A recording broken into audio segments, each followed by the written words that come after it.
Au sommaire cette semaine, une émission spéciale Super Bowl avec le partenariat scotchant entre Bud Light et la série Game of Thrones, la tendance des pubs féministes, et pour commencer, le tour du Super Bowl en 80 secondes, ou presque.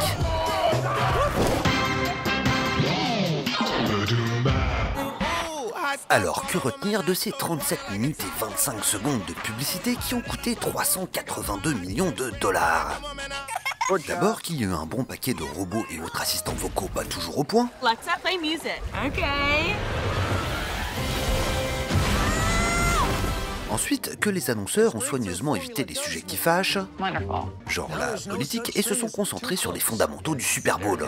No, there's not. Change the music. À savoir l'humour et les célébrités. Voire l'humour avec des célébrités. Mais même comme ça, c'est possible de fâcher. Ici par exemple, des véganes ont protesté contre cette pub. Vegan dinner party, is that even a thing? We're having beetloaf, Sergio's specialty. Why, thank you.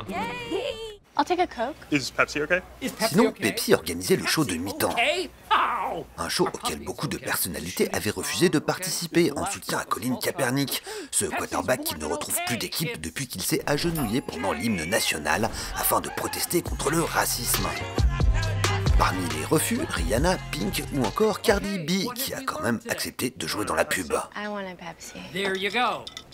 Quant au match, c'était une telle purge que lorsque la NFL a diffusé ce film, avec plein de stars du foot pour les 100 ans de la ligue, les téléspectateurs ont kiffé de voir enfin un peu d'action.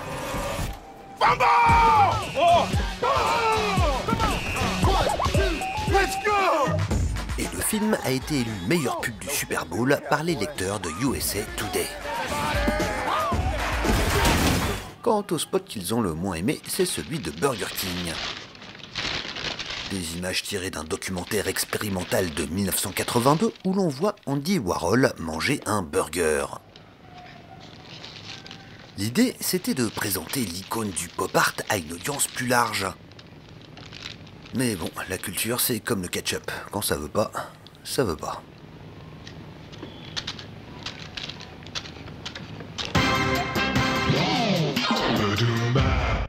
I'm Bonnie.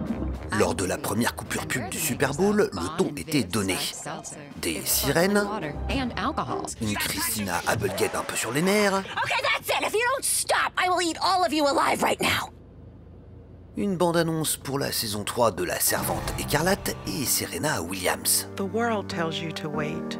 Bref, que des femmes. Il y a ainsi eu cette année presque 2 fois plus de premiers rôles féminins que lors du dernier Super Bowl. But if I waited to be invited in, I never would have stood out.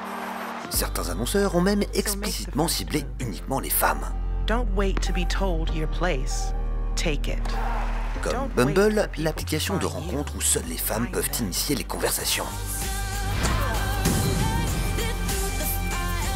Ou encore les soins anti-âge Olay, dont c'était la première apparition au Super Bowl. I can't unlock my phone. What do you mean you can't unlock your phone? It doesn't recognize my face. I've been using Olay. It has totally transformed my skin. La raison, les études montrent que près de 50% des Américains qui regardent le Super Bowl sont des Américaines. Your skin's glowing. You could be a movie star. Ce serait quand même dommage de ne pas essayer de leur vendre un petit quelque chose. Et puis, il y a eu le mouvement MeToo. Les questions de parité sont désormais scrutées et plus question de représenter les femmes comme des objets sexuels ou des petites choses fragiles. They said she was too small. Certains annonceurs ont même opté pour un discours ouvertement féministe, comme Toyota, qui a mis en scène Antoinette Tony Harris, 22 ans, et première femme à avoir obtenu une bourse universitaire pour jouer au foot américain dans une escouade défensive. They said she'd never get to the next level. Des pubs qui permettent de mesurer le chemin parcouru en une décennie. Car il y a 10 ans, quand une femme touchait un ballon de foot dans une pub du Super Bowl, ça donnait plutôt ça. I'm in the mood for love,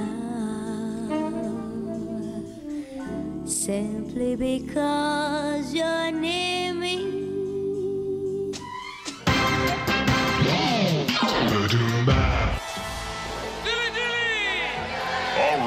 let's tap this keg. C'était la grosse claque publicitaire du Super Bowl. Giddy up, Peanut.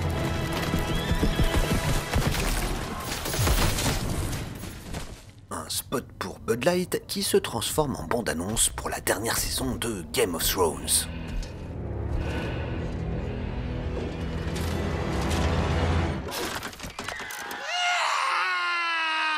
Une rencontre au sommet entre les deux univers médiévaux les plus célèbres de la pop culture américaine. Mais une rencontre pas totalement fortuite. Car la saga médiévale de Bud Light, si elle ressemble de prime abord à du Camelot à la sauce américaine, est directement inspirée de Game of Thrones. La toute première pub avait ainsi été conçue pour être diffusée à l'occasion du final de la saison 7 de la série en août 2017. Elle avait introduit l'expression Dilly Dilly, rapidement devenue culte. What is that? This is a spiced honey mead wine that I have really been into lately. Please follow Sir Brad. He's going to give you a private tour of the pit of misery. Devant le succès, Bud Light a commandé d'autres épisodes et introduit de nouveaux personnages. It's the Bud Knight. It's the Bud Knight. We're saved. Yes. Comme le chevalier Bud apparu lors du précédent Super Bowl.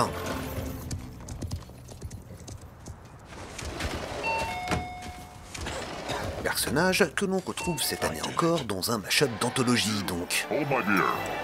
You hold my other beer. Un mash-up qui a impliqué deux agences de pub, celle de Bud Light et celle d'HBO, All right, let's deux tap réalisateurs, un pour le début ambiance Dilly Dilly, un autre pour la fin ambiance Game of Thrones, et près de 25 membres de l'équipe technique de la série.